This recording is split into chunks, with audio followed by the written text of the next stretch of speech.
Alright guys, welcome back to another episode of Crossing Swords. As always, I'm Andrew. And what? You expect me to talk? I've been expecting you, Mr. Hayes. And I've been expecting you, Mr. Skill. I expect you to make an excellent pod about one particular character. The name's Bond.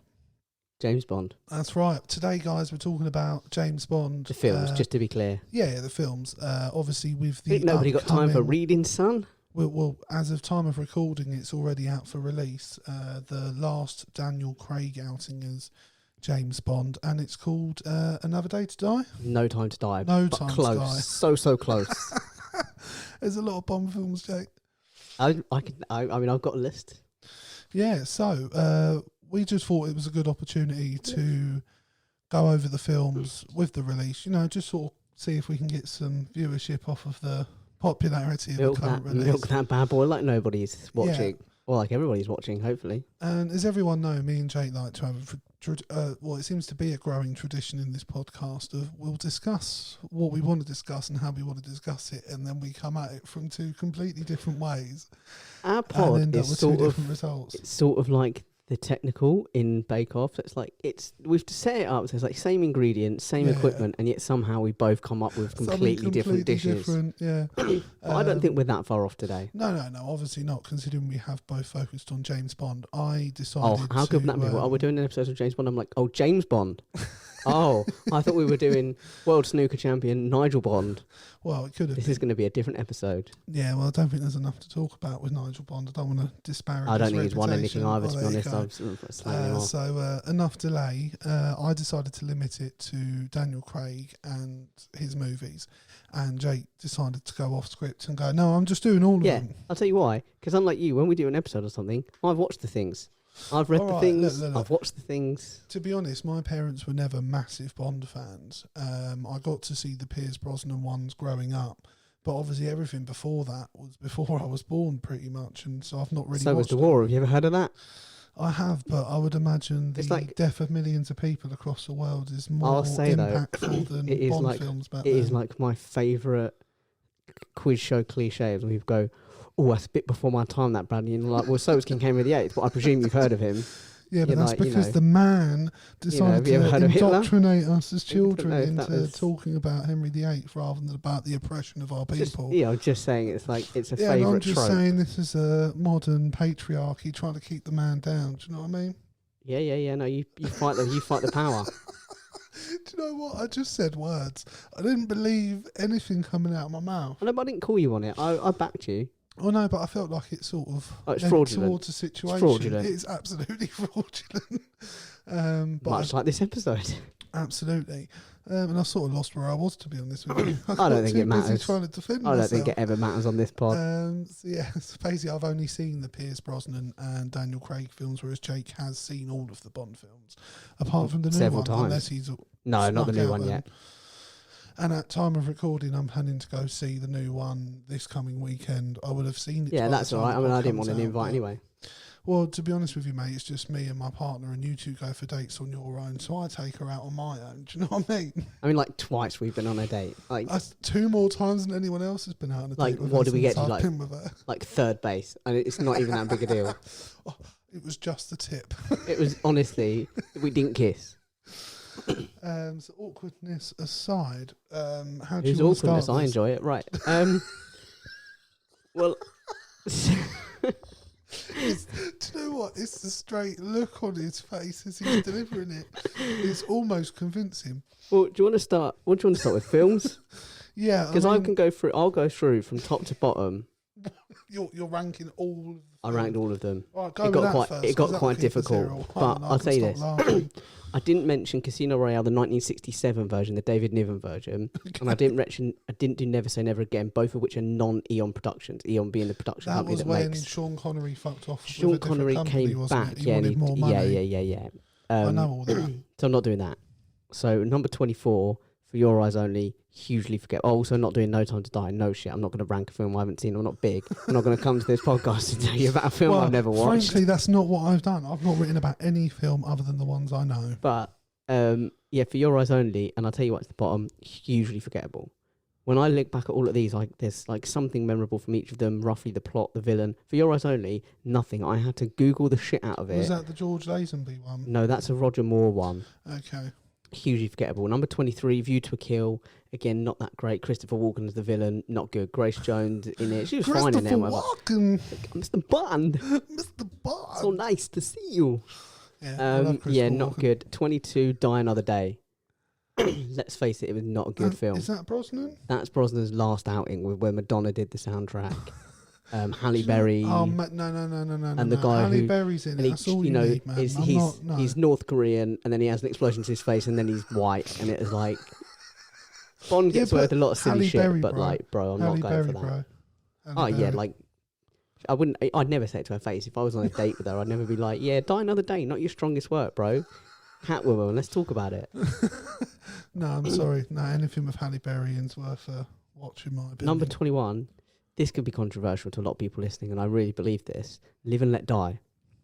Okay. It's a really popular one, but That's I the Paul think McCartney and the Wings one, isn't it? yeah, and this we'll come into this The later when we Wings? rank Is it the the Bonds. Wings? Yeah, Paul McCartney and Wings. Oh, thank you. And we'll come back to this when we get into the ranking of the actual Bonds. But for me, I don't mind Bond being a bit silly in camp, but Roger Moore's era really went way too far in that direction for me. Well, so you'll notice as I said, a theme I haven't seen through the these. films. I remember from my childhood seeing bits of the Roger Moore ones before Pierce Brosnan, and I remember them. They were a bit like the Batman films were back then. It was very like pow and pachow. Yeah, It was all hugely that, very camp, very silly. and it didn't interest me at all. Above that, From Russia with Love, again, it was the second film we hadn't really fully established the whole Bond franchise at that point. Above that, Octopussy, not all that much to it. Diamonds Are Forever above that. The two American guys were just weird. I've got a weird memory of them on the boat at the end, but they're just weird. I don't get it. What I would say, I think it's not uncommon for the second film for a new Bond to not be so strong. No, that's fair. So yeah. Number 17. Again, could be controversial. Spectre. Okay. I just was quite underwhelmed.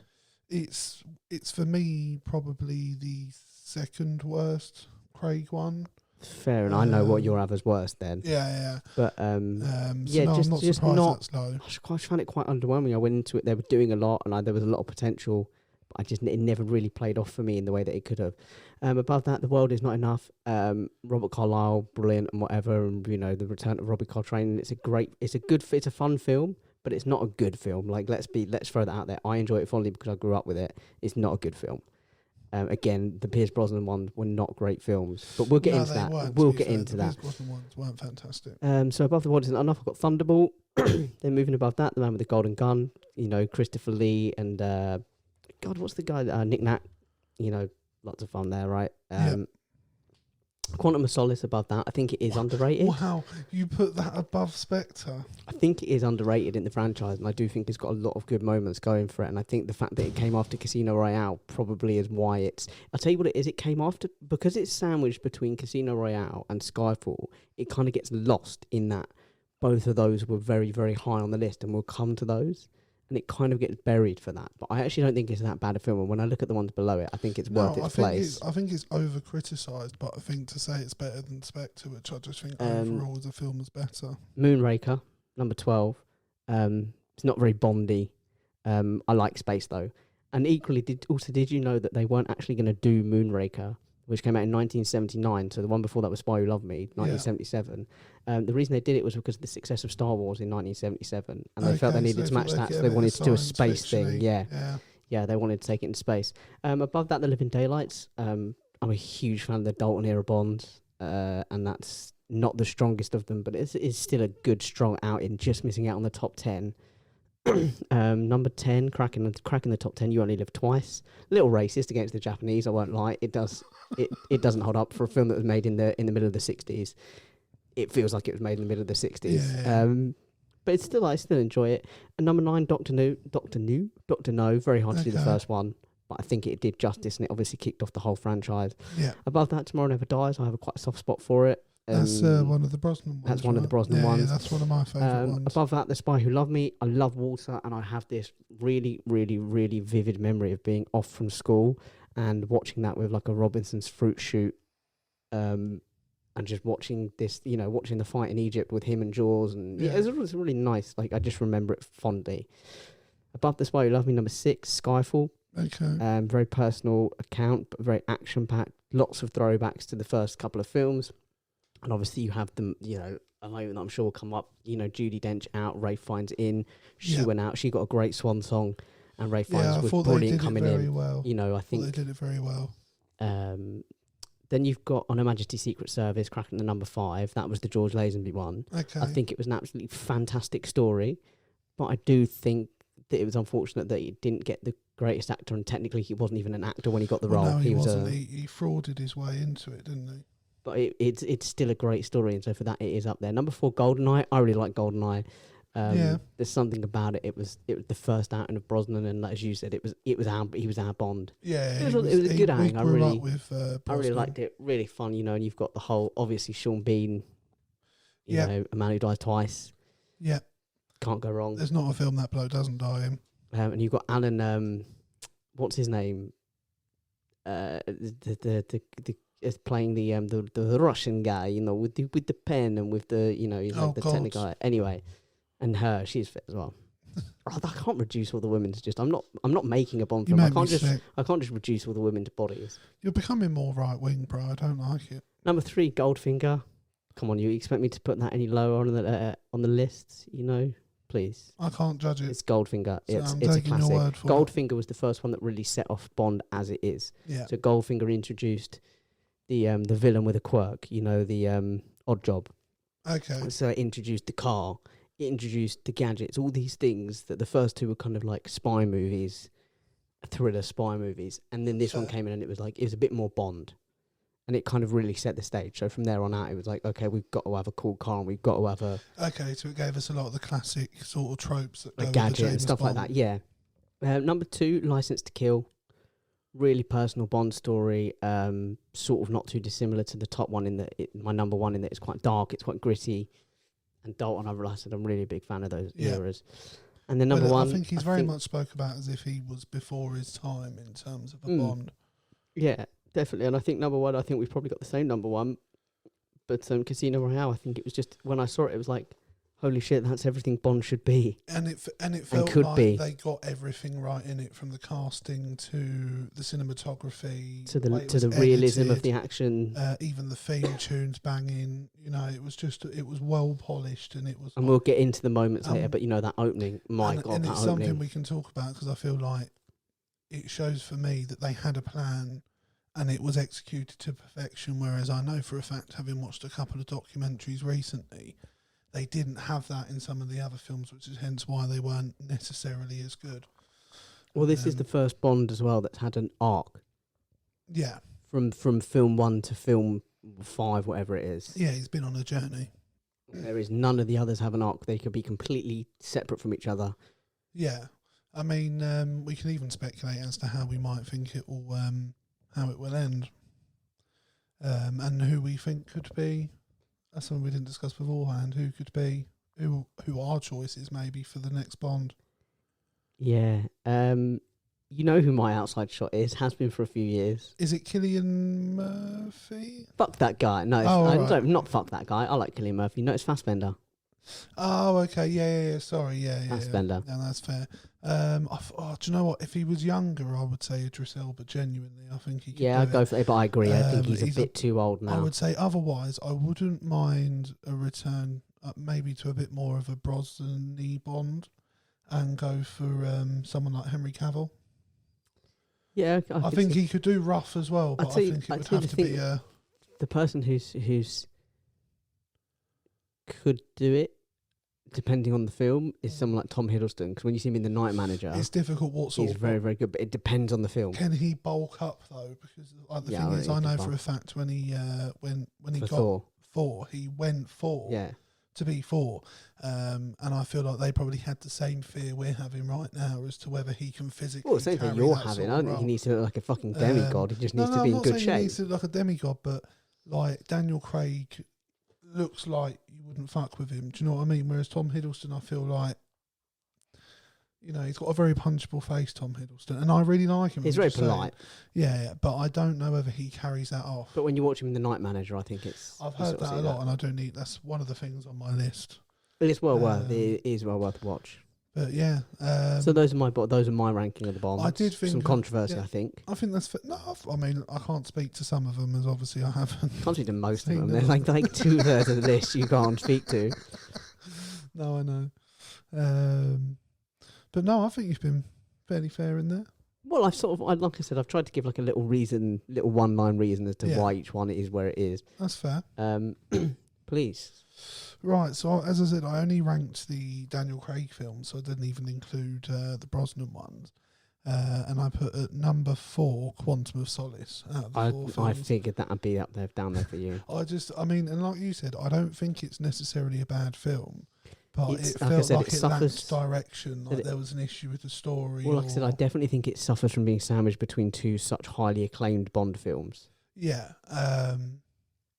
But it was, I think, definitely compared to... That would be like me standing between you and David Beckham and wondering why everyone thinks I'm hideous. You know, like, I'm not necessarily hideous, but you know... But I just think in terms of when you compare it to what had come before in terms of just with Casino Royale, it wasn't as polished a movie. It didn't feel... It felt like, and what the reality was, that multiple people had to make a run at it. And it falls short of the standard set by the first one. Yeah, absolutely. Yeah, and by its own standard. Yeah. So I then put number 3 as Spectre, which I know we disagree in the ranking of those two. No, but we both agree it's a weaker film.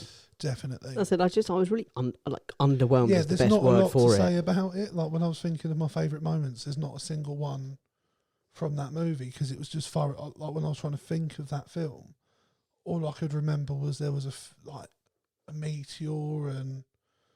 I remember loads of it. I just not fondly. The only bit, no, tell a lie. There was one moment from it that I remembered that I liked, which was the creepy scene where he stood in the crowd of them and he goes, "Hello, James," in the middle of the meeting.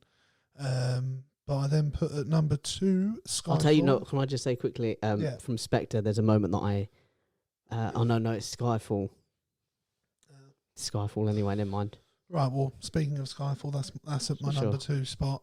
I just think that film is fantastic in all sorts of ways. I love Javier Bardem.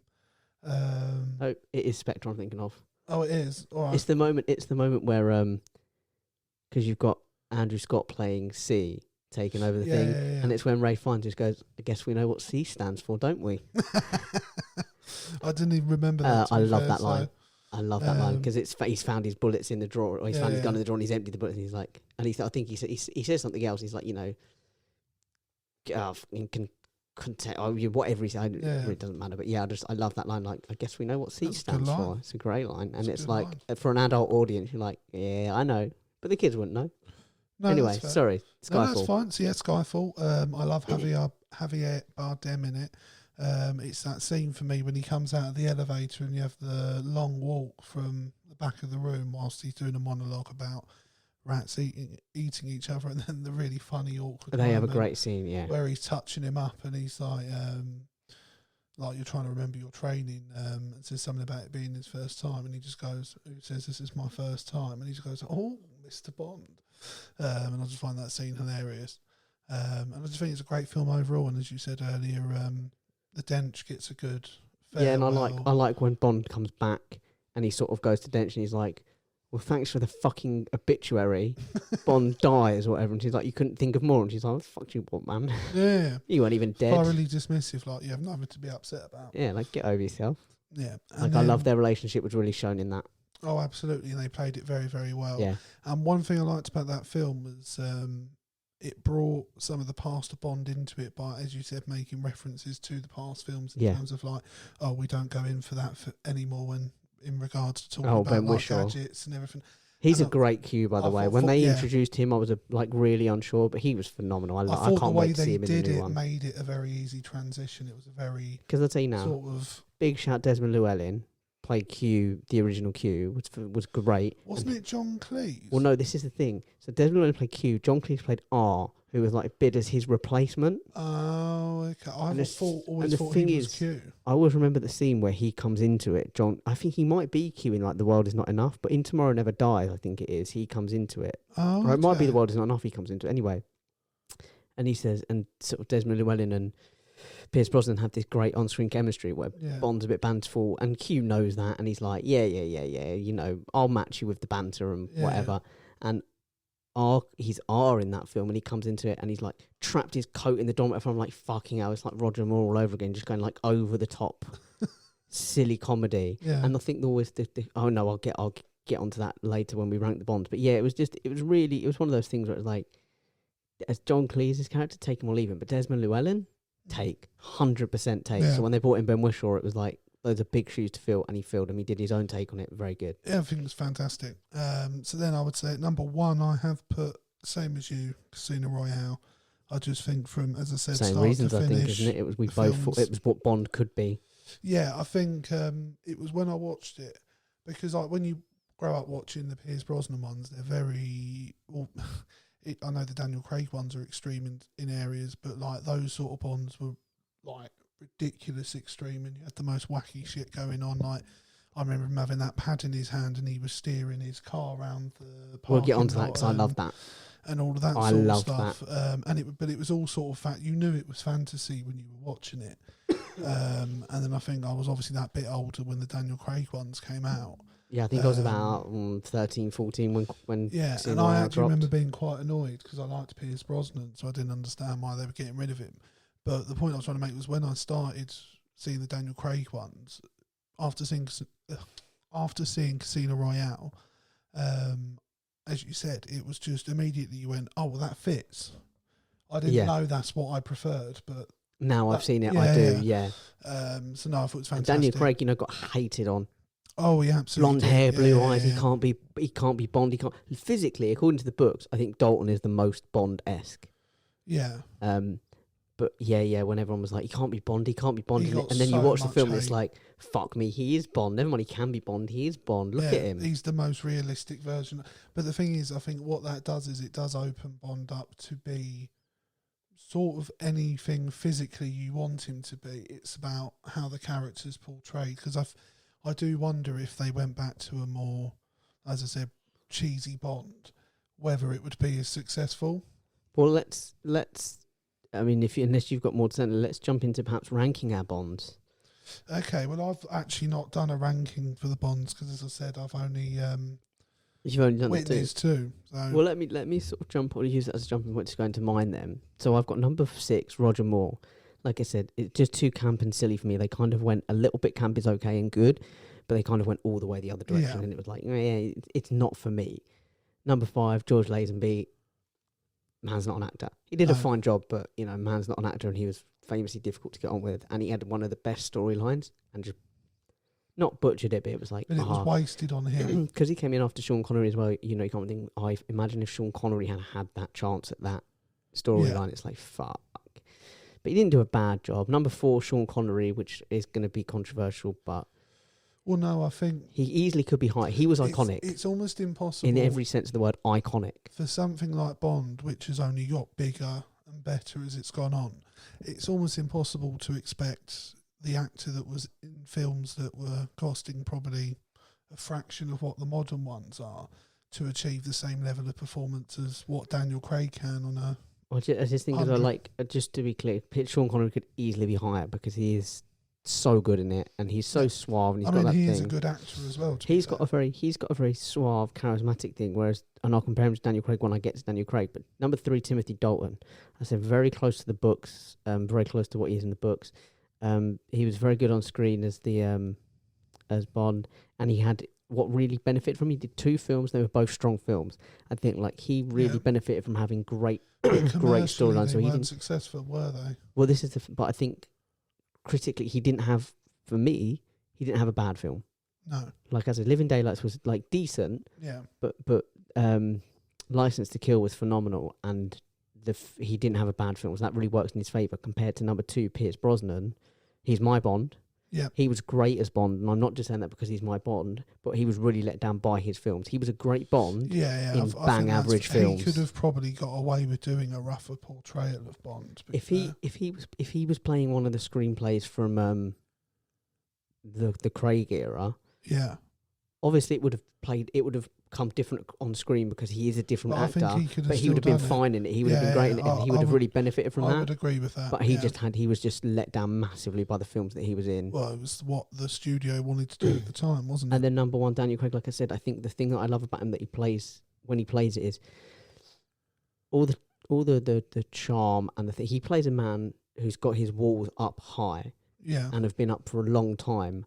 And he plays it like he hates the fact that his walls are up high, but he accepts that's the way it is. Yeah. That's the way it's got to be for me to do what I do. And what I do is the only thing I know how to do.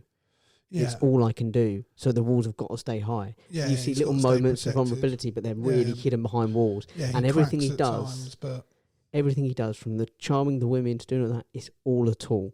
It's all a tool to achieve the goal. And he knows that.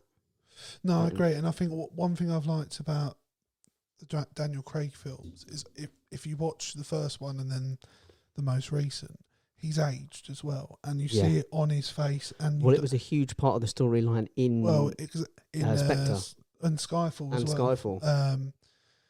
And I feel like, and I presume this one, by not trying to cover that up, it shows his vulnerability in a different way, doesn't it? Because like if you go back and watch a Roger Moore one, you know there wasn't a grey hair in that man's head. Do you know what I mean? It was although he did age. But he aged, but they tried to cover it up. Do you know what I mean? Whereas it feels like with the Daniel Craig ones, the more he was physically less able, or at least appeared to be less able, the better that was. Yeah. And I feel like that definitely added a layer to his stories. Yeah, I think I'd go for that. But yeah, so I completely agree. He's by far and away. Yeah, I mean, he went, and Moore as well. Moore did it. I mean, Bond, technically Craig's been, in terms of time span, Craig's been doing it the longest. So the fact that they played into it, they did. But obviously there was huge gaps between the films, whereas Roger Moore, first one 1971, last one 1983. Oh, wow. So technically it was only 12 years, but they were pumping them out one a year, Far one every other year. Hence why probably the quality of his films weren't as... Yeah, equally there's that too. Right, I mean, I don't know what else you want to discuss. I've got three things, I've got three sort of like lists. I've done, I picked three of my favourite moments. And the way I did that, and I told Jake, was literally I just picked the first three that came to my head, because in my head that was like, those are the shower ones scene. That stand out. No, not the shower scene with Tart. I mean, that wouldn't be a bad shout, the one with Vesper when she's crying in the shower, and he comes and joins her. And apparently that was improvised, or Daniel Craig changed it. No, what I like is something like not even improvised. One day she just cried on the set. And they were like, roll the cameras. Roll the cameras. Well, no, by improvised, and it was slightly in a sense, but Daniel Craig changed it on the day. Yeah. She was meant to be in like her underwear or something in the shower, in the same position. I bet it never carried the same weight. And he was meant to get undressed, go in the shower and give her a sympathetic crotch to cry on. But it carries much more weight emotionally. Yeah, and so Daniel Craig suggested, well, how about we stay fully clothed? And apparently even the finger thing was improvised when he puts her fingers in his mouth. Yes. I thought you were going a different route. Dirty bastard. No, that wasn't one of my moments, but that's not a bad shout. I put my first one was the parkour scene. Oh, the opening sequence in Madagascar. No, it's... I don't know why you're laughing. What? That's what it is. What? The opening sequence that's in Madagascar that's in Casino Royale. Is it? Yeah. What, in terms Again, well done for watching the film. What, like, in really terms well of copying it? The parkour scene. Yeah. Oh, you mean in the place? Do you think the film with Chris Rock's lion and David Schwimmer's giraffe? No, I thought you were talking like they copied it or something.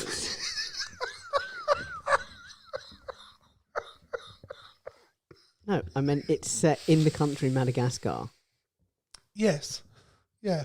It's one of the... It's honestly, it's the single strongest openers from any film, let alone the Bond. Sorry, folks, I'm dying. Jake can pad for a second while I have a sip of water.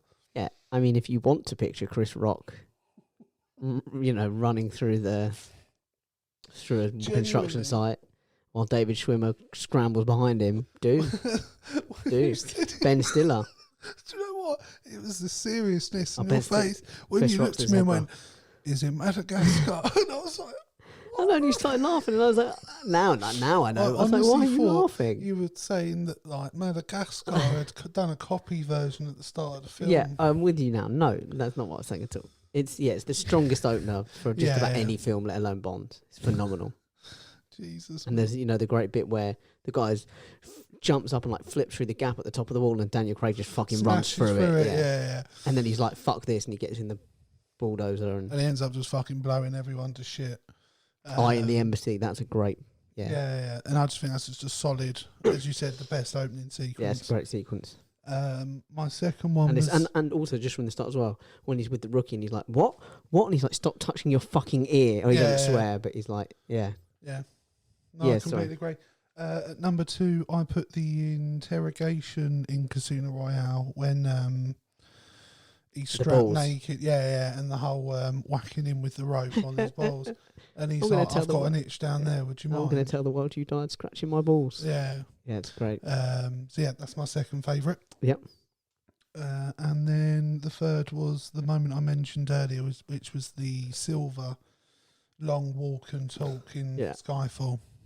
No, that's fair. And I sort of said to you when you did that, I was like, I sat down to try and pick a moment, and I was like, I can't. And because the way I don't mean this to be bragging, because the way that my memory works, I can pretty much walk you through most of these films scene by scene. Oh wow, fair enough.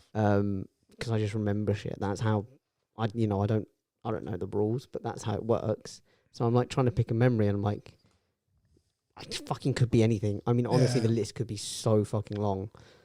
Yeah, it could be. So I didn't do that. I kind of abstained from that. That's fair. But there are some great. And then I just added some memorable moments. Also, I think one of the most we've got to mention moments. You've got to mention the most iconic moment in Bond history, and we sort of referenced it at the start. Tied to the table, laser between his legs. Do you expect me to talk? Copied no, Mr. Bond. Times. I expect you to die. Yeah. It's hugely iconic. You can't not mention it, I think. Yeah, it's been imitated so many times since. Yeah. So, no, definitely. That's definitely up there. Yeah. Sorry, what else have you got? I put M's death. I thought the way they did it was brilliant. Yeah. I then put the new Q in terms of just that scene. In the museum. Love the way they handled it. In terms of like just James being completely befuddled that this teenager was. Yeah, I'm sorry, I'm waiting for the quartermaster. He's like, I am the quartermaster. He's like, you must be joking. And he gets up to the you've still got spots. Then I put the shave scene in Skyfall. Okay, yeah, fair enough. I just thought it was. I remember watching it in the cinema and thinking, "Oh shit, is she going to cut his throat?" Like genuinely. Well, she had to practice on balloons. Yeah, I know. I've seen that on Graham Norton. I then put the opening scene from Spectre, The Day of the Dead. Yeah. I just thought that was a very well done sequence, and I had even more respect for it when I found out Daniel Craig did that with one of his legs basically completely destroyed. I think most of the opening sequence from Bond, generally, they're pretty strong. I mean, they're done very well. You know, when we were introduced to Pierce Brosnan, and he does the bungee jump off the dam. Yeah. You know, and then he pops up in the thing. He's like, "Got a light," and all that. And like, it's just a great, straight away we know. And then he knocks him out, and he's like, "Smoking's bad for your health," and all that. And you're like, "Okay, great away. We've got a quippy Bond." Yeah. You're introduced straight away to him. I know definitely Daniel Craig's had his moments with the quippiness, but I don't think that's what his one relies on as much, is it? No, God no. But the thing I like about Craig, again, that really kind of sells me to him is when he does the quips, he's really doing them for himself. Oh, you really get the sense that he's amused by his own quips. Yeah. Whereas even if the other person thinks he's just a dick. Whereas with some of the other ones, you feel like they're doing a quip because they've got to say something in that moment or whatever. With Craig, like, I'm doing it for me. Yeah. Fuck you guys, I saw a chance and I took it. And then obviously another moment I mentioned earlier, which was the Blofeld "Hello James" moment in the meeting. Those were just the ones I picked, sort of, as I said, the first ones that came to my head. Yeah, so. Fair. I know. Let me ask you this, because I've got, like I said, I've got three more lists. Let me ask you this: do you buy into the theory that James Bond is a an alias that's given along with 007. So the name and all the backstory and stuff. So the whole this character James Bond who grew up in this way and did that, that's not real. That's all part of the 007 thing. I personally say no. Do you like it as a theory? I think it's a good idea to support the different faces and keep continuity. It would make sense for us as the viewer, but in terms of if you thought about the fact he works in the intelligence world, they would know. Oh, no, but we've met there's another guy. I know the worst. This is another one of the things that I really love about Casino Royale is that in these films you're like, oh, world's best spy literally introduces himself everywhere he goes, and then in Casino Royale they address that. So when he goes to check in and he's like, my name's Bond, James Bond, and they're like, and you're like, what the fuck are you doing? He's like, look, he already knows who I am. Okay, and he's letting me play. Yeah, and I just think it doesn't make sense in the world James Bond lives in, but I sort of feel like they addressed it in Skyfall by giving us more of a backstory to James Bond. Yeah, it kind of kills the theory. I just wanted to float. I just feel like they exist in completely different. Each Bond in a different. Think of it a bit like Spider-Man, I guess. Just a different version of it. Just wanted to float it out there. No, I think that's completely fair. I think they sort of had to clarify it with the Craig films because he's such a different Bond to the other Bonds. You sort of feel like you need an explanation as to why he's messed up and damaged. Yeah, I mean, I think anyone in that game in the films. Well, I think that's correct in the Craig films because of the way they portray it. Yeah. But I don't think it's ever a heavy thing in any of the other films. Only in the Craig verse. Yeah, that killing had any toll on Bond whatsoever. It was very much they're dead sort of thing. Whereas with Craig, especially in some of the films, you felt like every death took a toll at times. And I feel like, I think it's just a completely different thing. Yeah, fair. Like I said, I've got 3 more lists. If you want me to pick one of them at random, well, you can pick one. No, you go for it, mate. You can point at one of them. Themes. Well, I've done top 10 theme songs. Fair enough. And I know you've had a look at the theme songs. Again, only the Daniel Craig ones. That's fair. So these are my top 10. I did try and do them all, and then I was like, shit, so many of them are just forgettable. I tried to YouTube a couple just because I couldn't remember them. Yeah. And I was like, this is going to take forever. I'll just do the top 10 of the ones that I can remember. I actually came up with a list of 9, and I was like, 10 feels like a rounder number. I'll try and pick one. I'll stick to 10. So it feels like you've made enough effort for it to count. So number 10, Nancy Sinatra, You Only Live Twice, the theme song to the film with the same name. Yep. And the reason it's on the list is it's sampled by Robbie Williams in Millennium. You know that da da da da da da da da da da da da da. So that's You Only Live Twice. So I feel like that's worthy of a place on the top 10. Yep. Okay. Number 9. Jack White and Alicia Keys, Another Way to Die, Quantum of Solace. How did that even make the top 10? I like it. I like it. I'll tell you. The Oh, first time I heard it, I thought this is shit. Nothing against either artist. I like both of them, but no. First time I heard it, I thought it was shit. It is shit. And by the 4th or 5th time, I was like, I like it. It's grown on me. Yeah, but the thing is, you have no choice because you're going to have to hear it every time you ever watch that film. Well, you can skip it. Oh, yeah, I guess so, but... Sound like a man who's never discovered fast-forward function on his DVD player or his VHS. You're still going to hear at least a tiny bit of it every time, and then you're going to get angry because, such a shit song. No, you're going to get angry. I like it. Yeah, I don't know why. I think you forced yourself to like it. I think you convinced yourself it's okay. Number 8. I like it. As I say, I made number 9. Number 8, Carly Simon, Nobody Does It Better. Theme song from The Spy Who Loved Me. Okay. Is that Nobody Does? That's the one. And is that actually a theme song to James Bond? Yeah, and this is the thing. So this was the first one since Dr. No that didn't take the name of the film. And that's because they... Oh, well, actually, yeah, there's a couple since then, but... Spy Who Loved Me, Nobody Does It Better, and that's exactly it, because straight away you were able to sing it. And it's actually not a bad song. Yeah, I like Carly Simon, I'll throw it out there. I had no idea it was Did you not? a Bond theme tune. No. And I think you're now knowing that, I think you can see it's a place on the list. Yeah, that's fair. I like it. You said I could call upon it. Number 7, another one again. You'll work your way up quite a few of them just because they're recognisable as well. And recognisable because they're good, because people sing them. So number 7, Shirley Bassey, Diamonds Are Forever, from the film with the same name. Okay. You know, that Diamonds Are Forever, you know, all that shit. So I think it's shit, to be honest. No, like it's not. Listen, it didn't crack the top 5. Let's throw it out there.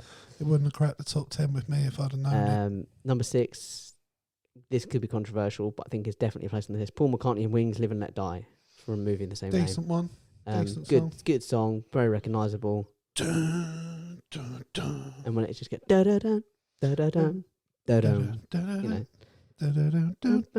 yeah, it's a tune. Number 5. Plus, I like Paul McCartney. Just seems like a nice bloke. You get when you just look at their solo careers, you kind of realise the beauty of McCartney Lennon is that, and they both can do the other one. You know, both can do both of it. But generally speaking, John Lennon did really good lyrics. He was a fantastic lyricist. He's really emotional, political, really in there. You get things like Jealous Guy, Imagine, Whereas War Paul is McCartney's Over. a bit more traditional. Paul McCartney is melody. Say. Yeah. Paul McCartney he can just write a good catchy pop song. So you put them two together, you know, working class era and that. You put them together and it's like you get the Beatles. A bit like us, mate. As you said, you put us together and you get magic. You do get magic. Yeah. And then obviously, you know, we're not going to get into the Beatles, but you get to someone like George Harrison, who's a great songwriter in his own right, tucked away because of it. But number 5, Adele, Skyfall. It's a good tune. Solid. It's I really like it. Number 4, and this is where really hope you haven't put one of the Craig ones. I think you have above I think I have put one of these. If it's the one that can't even be performed live, then I won't be happy. Number 4, Chris Cornell, You Know My Name, Casino Royale. Should be higher. It's a tune. I love it, and it fits the Bond. It fits the Craig era. Number 3, Goldfinger, Shirley Bassey. It's iconic. It is iconic. I don't care what you think, what you say. It's absolutely iconic. And again, it kind of... Swear to God, if Sam Smith is higher than this, I'm going to lose. Number 2, Sam Smith, The Writings on the Wall from Spectre. I really like that song. I really like it. Go fuck yourself. I like it. No, it's not a bad song. It's just above fucking You Know My Name. You're a cunt. I love this. We so rarely disagree. Oh, that's made me feel violent. Number 1, and I will not take anything on this. No one is moving this off the top spot. I will fight you on it. Number 1 is John Barry, the Bond theme.